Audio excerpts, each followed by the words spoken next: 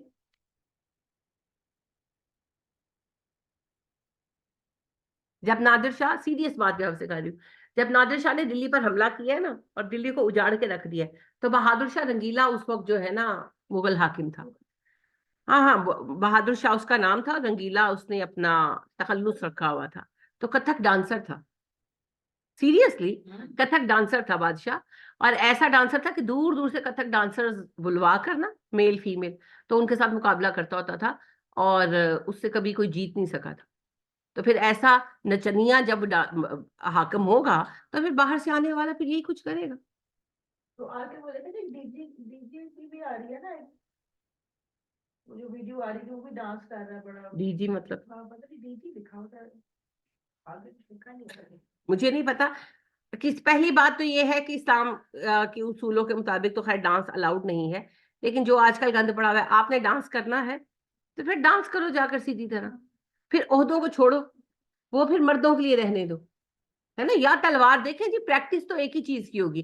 تلوار بازی بھی پریکٹس مانگتی ہے اور ڈانس کرنا بھی پریکٹس مانگتا ہے. یا ڈانس کی پریکٹس کر لو یا تلوار بازی کی پریکٹس کر لو. یہ صرف فلموں میں ہو سکتا ہے کہ ہیرو کو گن بھی چلانی آتی ہے، وہ کمانڈو بھی ہے اور وہ ڈانس کرنے پہ آتا ہے تو ڈانسر بھی ہے. وہ صرف فلموں میں ہو سکتا ہے، ریئل لائف میں نہیں ہو سکتا. تو زوال کے یہی اسباب رہے ہیں ہر ایک حکومت کے. سعودی گورنمنٹ بھی جو زوال پذیر ہو رہی ہے، سبب یہی ہے. یہی سبب تھا کہ جب امیر معاویہ رضی اللہ تعالیٰ عنہ نے لوگوں کے مشورے پر، لوگوں نے کہا تھا کہ اب جانشین چن لیں اور اس کے لیے بیعت لے لیں. امیر معاویہ جو ہے انہوں نے اپنے بیٹے کو چنا. حالانکہ یزید اہل تھے، ویسے ان میں کوئی خرابی بھی نہیں تھی بہت، لیکن بات یہ ہے کہ اپنے بعد بیٹے کو چننے سے انہوں نے جانشینی کی بنیاد رکھ دی نا. اسی بات کے خلاف بنیادی طور پر حضرت حسین رضی اللہ تعالیٰ عنہ کھڑے ہوئے تھے. خیر ان کو مس انفارم بھی کیا گیا تھا، جس کی ان کو سمجھ بھی بعد میں آ گئی تھی. وہ پوری ایک سازش تھی. حضرت حسین رضی اللہ تعالیٰ عنہ کو ڈائریکٹ اگر اس بات کے اوپر شدت ہوتی تو شروع میں کھڑے ہو جاتے، لیکن بہرحال انہوں نے ووٹ نہیں دیا تھا. جب بیعت کی گئی تھی تو حضرت حسین نے بیعت نہیں کی تھی، نہ ان کی فیملی نے کی تھی. اور اس بات کو امیر معاویہ نے کہا تھا کہ اس بات کو ایز اٹ از چھوڑ دو. نہ کرنے کی ریزن یہی تھی. بہرحال بعد ازاں پھر ان کو مس انفارم کیا گیا، وہ ایک پوری پھر سازش تھی. نتیجہ حضرت حسین رضی اللہ تعالیٰ عنہ کی شہادت کی صورت میں نکلا. لیکن بات یہ ہے کہ اس کے بعد پھر نسل در نسل کی گورنمنٹ شروع ہوئی نا، اور نسل در نسل گورنمنٹ میں خرابیاں ہیں. تو یہ جو نسل پرستی ہے کہ ہمارا خاندان ہماری بات نہیں جی، جو اہل ہوگا حاکم وہ بنایا جائے. بات اہلیت کی ہے، بات خاندان کی نہیں، اور نہ ہی حکومت وراثت ہے کسی کی. لہذا اللہ پاک سے ابراہیم علیہ السلام نے جب پوچھا کہ اللہ آپ مجھے امامت دیں گے تو کیا میری اولاد بھی امامت پائے گی؟ قال من ذریتی، میری اولاد. قال لا ینال عہد الظالمین، اللہ نے کہا ابراہیم میرا عہد ظالموں کے لیے نہیں ہے. تمہاری اولاد کی اہلیت پر ہے، اگر اہل ہوں گے تو دے دوں گا، اگر اہل نہیں ہوں گے نہیں دوں گا، ظالم ہوں گے نہیں دوں گا. تو لہذا اہلیت، اللہ بھی اہلیت کی بنا پر چنتے ہیں. مجھے ایک بات بتائیں، دل سے بتائیں، اگر اس وقت اللہ پاک کے چاہیں، اللہ سب کچھ کر سکتا ہے، پر اللہ نے دنیا کو عالم اسباب بنایا نا، تو اگر اس وقت اللہ چاہے کہ مسلمانوں کو حکومت دوں تو کہاں ہیں وہ اہل لوگ جن کو اللہ حکومت؟ تو اللہ تو یہی چاہتے ہیں نا. تو اب اللہ وہ اہل جماعت کھڑی کریں گے. اہل جماعت ہوگی تو حکومت دیں گے نا. وَإِذْ جَعَلْنَا الْبَيْتَ مَثَابَةً لِلنَّاسِ وَأَمْنًا، اور جب ہم نے اس گھر کو لوگوں کے لوٹنے کی جگہ اور امن کا مرکز بنایا. یعنی حضرت اسماعیل علیہ السلام کی قربانی کے واقعے کے بعد اللہ نے بیت اللہ کی تعمیر کا حکم دیا تھا نا، بیت اللہ بنا اور اللہ نے اسے حج کا مرکز قرار دیا. وَاتَّخِذُوا مِن مَّقَامِ إِبْرَاهِيمَ مُصَلًّى، اور ہم نے حکم دیا کہ تم مقام ابراہیم کو نماز کی جگہ بنا لو. آپ کو پتا ہے جب ہم طواف کرتے ہیں تو طواف کے بعد وہاں پر ہم 2 رکعت نفل ادا کرتے ہیں، لیکن چونکہ اب رش زیادہ ہے تو پھر کہیں بھی ادا کیے جا سکتے ہیں. یعنی اللہ کہتے ہیں کہ ہم نے یہ آزاد دیا. یہ بات بھی بنیادی طور پر کفار مکہ سے کی جا رہی ہے اور یہود سے کی جا رہی ہے. یہود کہتے تھے کہ کعبہ نہیں ہے جو ابراہیم نے بنایا ہے، مسجد اقصی ہے. اللہ نے اس بات کی بھی تردید کر دی اور کفار نے کعبہ کو کیا بنایا ہوا تھا؟ بت خانہ. تو اس پر بھی اللہ بات کر رہے ہیں. وَعَهِدْنَا إِلَىٰ إِبْرَاهِيمَ وَإِسْمَاعِيلَ، ہم نے وعدہ لیا تھا ابراہیم سے اور اسماعیل سے، ان طَهِّرَ بَيْتِیَ، میرے گھر کو پاک رکھنا، لِلطَّائِفِینَ وَالْعَاکِفِینَ وَالرُّکَّعِ السُّجُود، طواف کرنے والے، اعتکاف کرنے والے اور رکوع و سجود کرنے والوں کے لیے، عبادت گزاروں کے لیے میرے گھر کو پاک رکھنا. پاکی دو طرح پر ہے، صفائی ستھرائی بھی اور شرک سے بھی پاک رکھنا. تو اللہ پاک یہ کہہ رہے ہیں کہ یہ گھر تو میں نے اپنی عبادت کے لیے بنایا تھا، یہ مسجد تو میرے لیے بنائی گئی تھی، تم نے کہاں سے لا کر اپنے ولیوں کے بت یہاں پر چپکا دیے؟ تو لہٰذا کسی غیر اللہ کو پکارنا حرام ہے، کسی غیر اللہ سے مدد مانگنا حرام ہے، چاہے آپ اس کا بت بنائیں تو چاہے آپ اس کی قبر بنائیں، صرف شکل بدلے گی، شرک وہی رہے گا.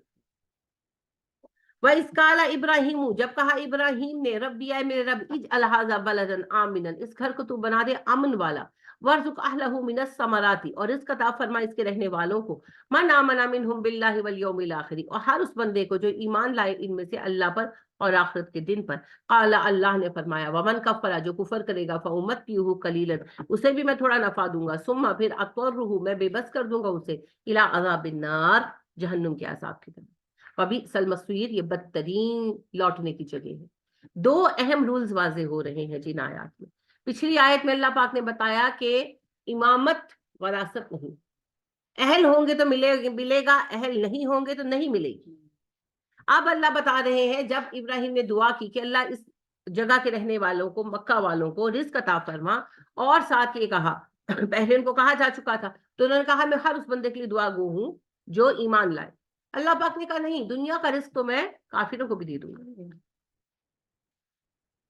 من کفر فامتعہ قلیلا، دنیا کا ہی تھوڑا نفع میں اسے بھی دے دوں گا جو کافر ہے، کوئی فرق نہیں پڑتا، لیکن اسے سزا ملے گی. تو بات یہ ہے کہ دنیا کا پیسہ ایمان کے ساتھ شرط نہیں، ایمان شرط نہیں ہے دنیاوی کامیابی کا. دنیا میں پیسہ، دولت، طاقت کسی کو بھی مل سکتی ہے. یہ بھی ہو سکتا ہے کہ ایک مومن جو مومن خالص ہو وہ ناکام ہو جائے دنیا میں، جیسے یحییٰ علیہ السلام، ان کو شہید کر دیا گیا نا، قید کیا گیا، الزام لگایا گیا، اور ایک مجرم کی طرح ان کا سر قلم کیا گیا دنیا میں. لیکن اللہ کے ہاں یحییٰ علیہ السلام کا جو مقام ہے وہ نبی ہے، ظلم کے ساتھ قتل کیے گئے ہیں، شہید کیے گئے ہیں. تو دنیا میں ناکامی اور کامیابی معیار نہیں ہے. البتہ امامت کی بات الگ ہے.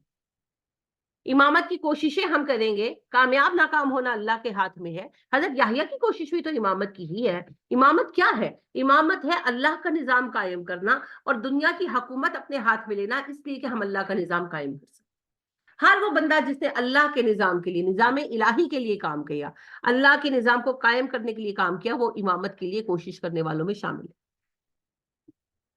لہٰذا پھر وہ یحییٰ علیہ السلام ہو، وہ زکریہ علیہ السلام ہو، وہ عیسیٰ علیہ السلام ہو، وہ ہمارے پیارے نبی حضرت محمد صلی اللہ علیہ وسلم ہو، یا ہمارے پیارے ابراہیم علیہ السلام ہو، ان سب لوگوں کا مقصد یہی تھا. اور پھر وہ صحابہ کرام ہو یا وہ نیک حاکم ہو جنہوں نے کام کیا، جیسے فار ایگزامپل صلاح الدین ایوبی ہیں، جنہوں نے اللہ کے نظام کے لیے کام کیا، اس کے قیام کے لیے جد و جہد کی. وہ سارے لوگ اسی فہرست کے لوگ ہیں. درجوں میں فرق ہے مگر گروپ یہی ہے. اب ان میں سے کسی کو کامیابی ملی، کسی کو نہیں ملی. تو جس کو کامیابی دنیا میں نہیں بھی ملی وہ ناکام نہیں ہوا، اللہ کے ہاں وہ کامیاب. کیونکہ جو اللہ کی راہ میں کام کرتا ہوا اللہ کے مقصد پر قربان ہو گیا، شہید ہے نا. لہٰذا علم حاصل کرنے کے لیے نکلنے والا بھی شہید ہے. تو جو اللہ کے دین کے نظام کے قیام کے لیے اپنی جان دیتا ہے وہ بھی شہید ہے. یحییٰ بھی شہید ہوئے، زکریا علیہ السلام بھی شہید ہوئے، ہمارے نبی صلی اللہ علیہ وسلم بھی شہید ہوئے کہ نہیں؟ کیسے؟ زہر دیا گیا، زہر کے اثر سے وفات پائی نا، شہید ہوئے. لہٰذا کتنے ہی صحابہ ہیں. پھر صحابہ کرام رضی اللہ تعالیٰ عنہم علیہم اجمعین کے بعد بھی ایون جب خلافتیں قائم ہو گئی، جنہوں نے اسلامی حکومتوں کو قائم رکھنے کے لیے آخر تک اس لیے جنگ کی کہ ہے تو اسلامی حکومت، وہ بھی اللہ کی راہ میں دیکھیں نیتوں پر انحصار. جس نے شخصی وفاداری میں کام کیا وہ مجاہد فی سبیل اللہ نہیں ہے، یہ نبی صلی اللہ علیہ وسلم نے کہا. ایک صحابی نے پوچھا اللہ کے نبی صلی اللہ علیہ وسلم، ایک بندہ نام کے لیے جنگ کرتا ہے، ایک بندہ مال کے لیے جنگ کرتا ہے، اور ایک بندہ قبیلے کی عزت کے لیے جنگ کرتا ہے۔ ان میں سے مجاہد فی سبیل اللہ کون ہے؟ آپ نے کہا کوئی بھی نہیں۔ مجاہد فی سبیل اللہ صرف وہ ہے جو اعلی کلمت الحق کے لیے، یعنی کلمہ حق کی سربلندی کے لیے جنگ کرتا ہے۔ تو ہر وہ بندہ جس نے کلمہ حق کی سربلندی کے لیے جنگ کی اور ساتھ دیا، چاہے پھر وہ گورنمنٹ مغل رہی ہو یا وہ سعود بن عبدالعزیز کی حکومت رہی ہو، کوئی حکومت رہی ہو، جس نے یہ فلسطین کا محاذ ہو، کشمیر کا محاذ ہو، پاکستان کے حالات ہو، جس بندے نے اللہ سبحانہ و تعالیٰ کے کلمے کی سربلندی کے لیے آواز اٹھائی، جہاد کیا، جنگ کی، اس راہ میں اس نے جو کچھ سہا، وہ اللہ کی راہ میں، وہ مجاہد فی سبیل اللہ ہے، اور اگر وہ مارا گیا تو وہ شہید ہے۔ تو لہذا شہادت تو اعزاز ہے، شہادت تو کامیابی ہے۔ لہذا جب کسی صحابی کو شہید کیا جاتا، جیسے میرے معونہ کا واقعہ پیش آیا، تو ایک صحابی کو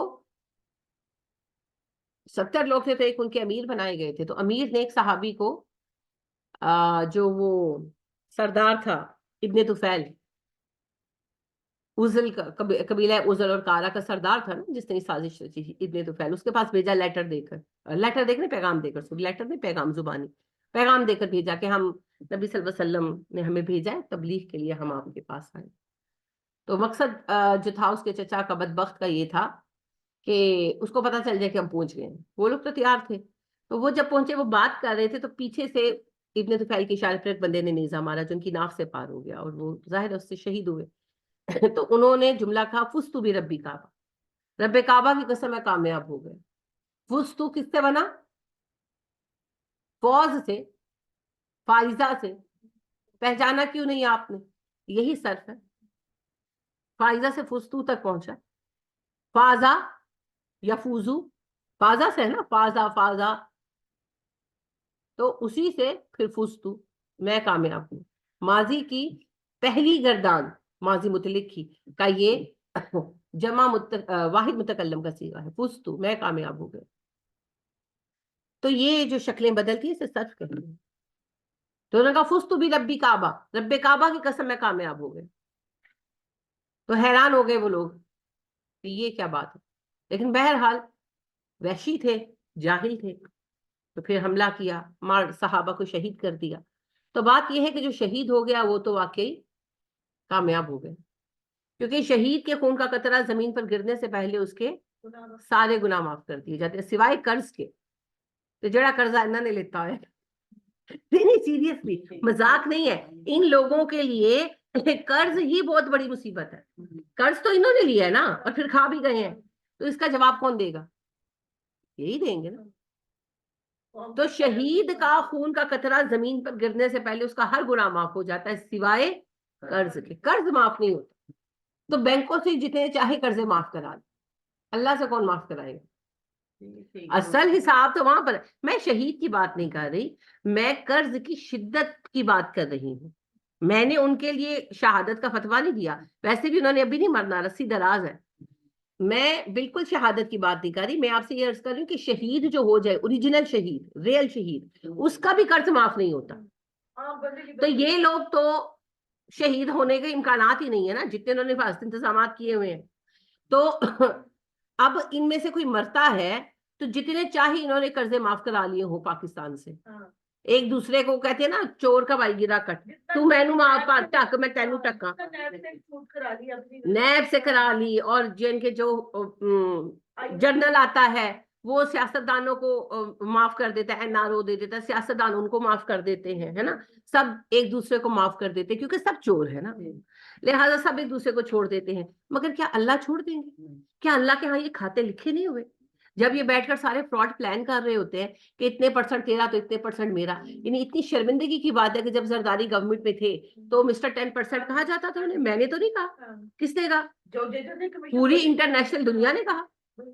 ان کو یہ ٹائٹل جو ہے وہ امریکن جو نیوز ہے نیوز پیپر ہے بڑا مشہور، اس نے دیا تھا، ایک منٹ ابھی ذہن میں نام آ جائے گا، سب سے پہلے اس نے یہ یوز کیا تھا مسٹر 10%۔ اس کے بعد پھر یہ مشہور ہو گئے. تو لہٰذا بھائی بات یہ ہے کہ سارے کھاتے کہ اللہ کے ہاں نہیں لکھے ہوئے. تو دنیا کی مافیا کوئی ویلیو نہیں رکھتی, اس طرح کی مافیا. یہ تو قیامت کے دن حساب ہوں گے, یہ کھاتے تو کھلنے ہیں. اور 22 کروڑ عوام کا حساب دینا ہے. دنیا میں بھی ذلت شروع ہو گئی, زور زور کے نعرے.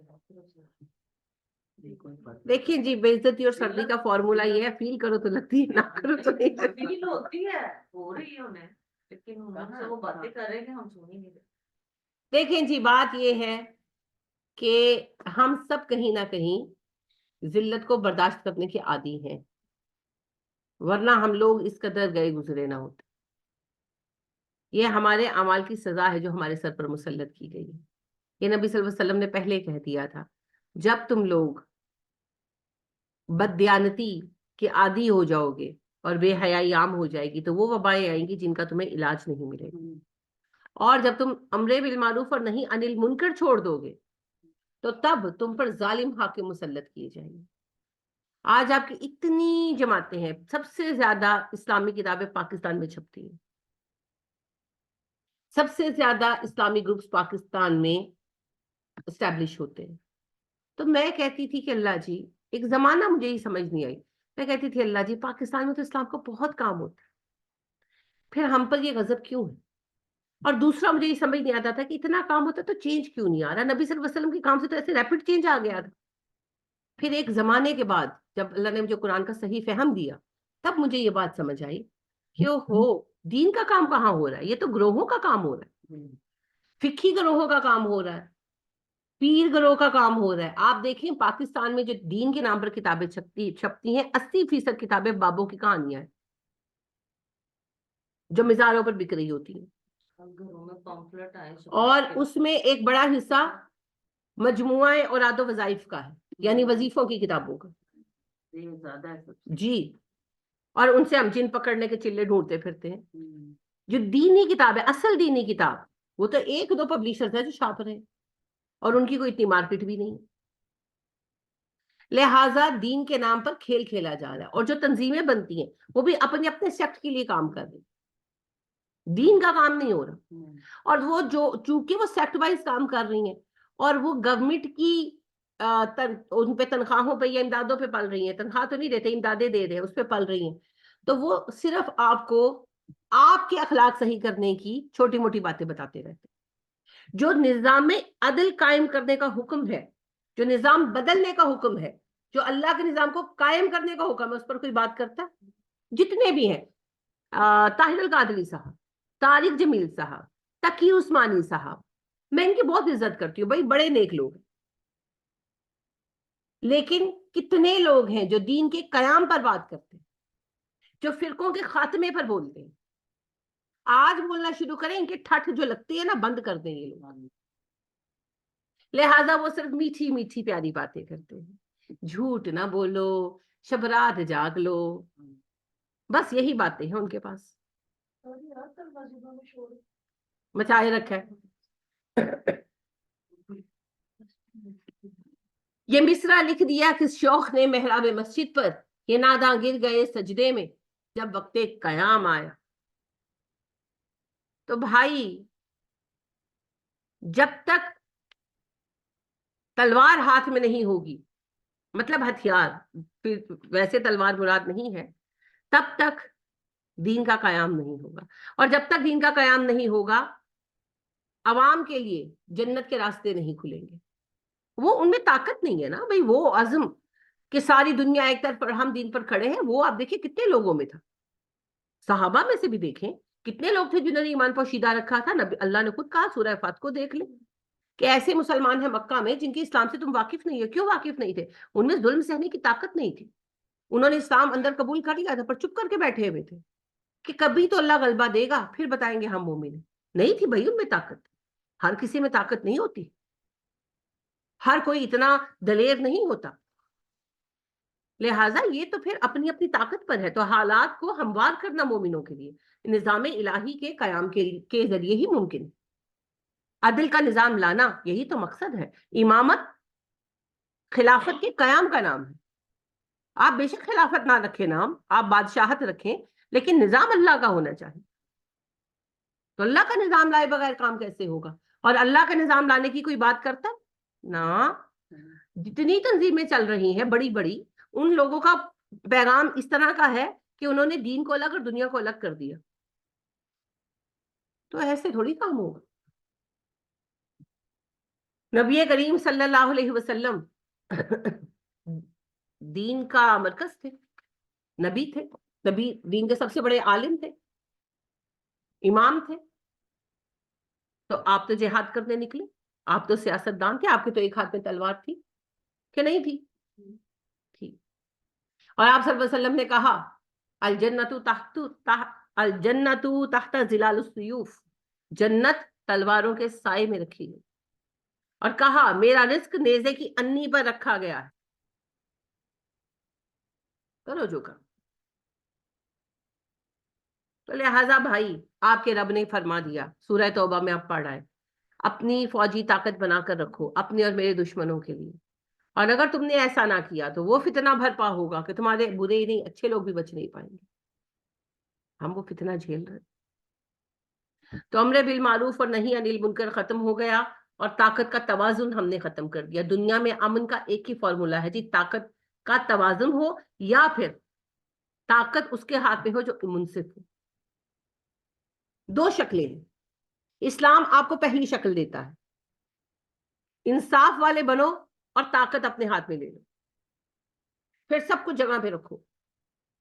جمہوریت آپ کو دوسرا فارمولا پیش کرتی ہے، طاقت کا توازن بناؤ. بہت اچھے بناؤ، نہیں ہو پا رہا، نہیں ہو پا رہا.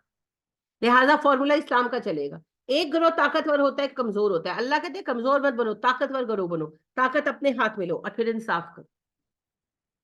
تو لہٰذا طاقتور بننا ہوگا. تقریر کے قاضی کا یہ فتویٰ ہے، ازل سے ہے، جرم ضعیفی کی سزا مرگ مفاجات. اللہ کا یہ فیصلہ ہے کہ اگر کمزور ہوگے تو مظلومیت کی موت مرو گے. فلسطین کو دیکھ لیجیے. میرا ایک سوال ہے، غور کیجئے گا. میری باتیں تلخ ہوتی ہیں، میں جانتی ہوں، کیونکہ سچ ہمیشہ تلخ ہوتا ہے. ہم وہ سننا چاہتے ہیں جو لوگ سناتے ہیں. اسرائیل کو ساری دنیا مدد دیتی ہے، اسرائیل کی ساری دنیا مدد کرتی ہے. کون مدد کرتا ہے؟ کوئی دنیا میں یہودی ملک موجود ہے؟ کوئی ایک مملکت ہے دنیا میں جو یہودی نہیں ہے نا؟ یہودیوں کی تعداد دنیا میں سب سے کم ہے، 0.25% ہے. اور 1949 میں ان کی اسٹیٹ کو، اسرائیل کو ایکسپٹ کیا ہے اس نے، UN نے. اور مسلم ممالک میں سے اکثریت نے ایکسپٹ نہیں کیا، لہٰذا وہ اس کے ساتھ تجارت بھی نہیں کرتے. انٹرنیشنل لیول پر کوئی حکومت اس کو مدد دینے والی نہیں ہے. وہ جو اپنی مرضی کی کچھ باتیں منوا لیتا وہ تو بلیک میلنگ ہے نا اس کی، لیکن بیسیکلی ڈائریکٹ تو اس کا کوئی دوست نہیں ہے، اس کا کوئی بیک اپ دینے والا نہیں ہے. تو اس کے باوجود آپ دیکھیں پچھلے 73 سالوں میں 1949 سے 2023 تک وہ کتنی بڑی طاقت بن گیا ہے. اس وقت دنیا میں کوئی ملک اس سے ٹکر نہیں لے سکتا فوجی اعتبار سے. یہ یاد رکھیے گا. یہ سمجھتے ہیں کہ پاکستان اٹیک کر کے اسے تباہ کر سکتا ہے، یہ بھی آپ کی غلط فہمی ہے. انہوں نے اپنا دفاعی نظام بہت مضبوط رکھا ہوا ہے. کوئی بم، کوئی چیز جو ہے وہ ان کے اس دفاعی نظام کو فی الحال توڑ نہیں سکتی. اس کا مطلب یہ نہیں ہے کہ وہ ٹوٹے گا نہیں، ٹوٹے گا، سب کچھ ہوگا، لیکن میرا مطلب یہ ہے کہ انہوں نے اپنے آپ کو ان 73-74 سالوں میں اتنی بڑی طاقت بنا لیا. زیرو سے بنایا. اچھا، پاکستان 1947 میں بنا. غریب ملک ہے پاکستان، غریب ملک ہے نا. پاکستان کو کوئی سپورٹ کرنے والا ہے دنیا میں؟ کس نے سپورٹ کیا ہمیں؟ آج تک کسی نے نہیں کیا. جس وقت پاکستان بنا، پاکستان کی کوئی فورس تھی؟ آرم فورسز تھی؟ کوئی نہیں تھی. ہمارے پاس ایک جرنیل تھا؟ نہیں تھا. کوئی ایک اسلحہ ساز فیکٹری تھی ہمارے پاس؟ کچھ نہیں تھا. ہم نے اتنے سالوں میں اپنی آرم فورسز کو کتنا مضبوط کیا. یہ ایک وقتی مسئلہ ہے کہ ہمارے چند جنرل بکے ہوئے ہیں. ہماری آرم فورسز خراب نہیں ہے، افواج پاکستان خراب نہیں ہے، چند جنرل بکے ہوئے ہیں. اس کا بھی انشاءاللہ فیصلہ ہو جائے گا. لیکن آپ دیکھیں کہ پاکستان نے 75 سالوں میں اپنی افواج کو کتنا مضبوط کیا ہے، زیرو سے. ہمارے پاس کتنی اسلحہ ساز فیکٹری، ابھی آپ نے دیکھا ہی ہوگا کہ پتہ نہیں کتنے بلین ڈالر کا اسلحہ بیچا ہے پاکستان کے جنرلوں نے. بیچا نا، بن رہا ہے تو بیچا ہے. پاکستان میں جو اسلحہ ساز فیکٹری دھڑا دھڑ کام کر رہی ہے ماشاءاللہ، طیارے بھی بن رہے ہیں، ہر چیز بن رہی ہے الحمدللہ. پاکستان نے کیا ہے. اب سوال یہ ہے کہ فلسطین پہلے سے قائم تھا، فلسطین کا خزانہ تھا، فلسطین کی حکومت تھی،